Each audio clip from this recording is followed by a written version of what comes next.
ধর্ষককে রেহাই নয়। উন্নাও ধর্ষণ কাণ্ডে অভিযুক্ত বহিষ্কৃত বিজেপি বিধায়ক কুলদীপ সিং সেঙ্গারকে ছাড় দিল না সুপ্রিম কোর্ট। দেশের সর্বোচ্চ আদালতের স্পষ্ট বার্তা।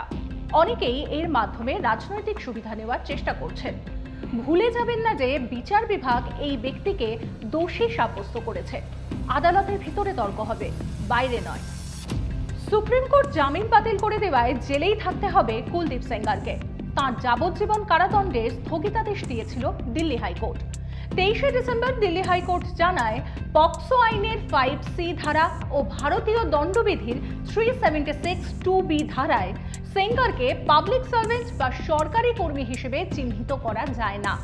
সেই রায়কে চ্যালেঞ্জ করে সুপ্রিম কোর্টে যায় সিবিআই। এদিন মামলার শুনানির পরে সেঙ্গারের জামিন বাতিল করে দেন সুপ্রিম কোর্টের প্রধান বিচারপতি। সোমবার সুপ্রিম কোর্টের প্রধান বিচারপতি সূর্যকান্তের পর্যবেক্ষণ, আমরা উদ্বিগ্ন। যে আইনের অধীনে একজন কনস্টেবল, একজন সরকারি কর্মচারী সাজা পাবেন, কিন্তু আইনসভার একজন সদস্য বাদ পড়বেন, তা বিবেচনার যোগ্য।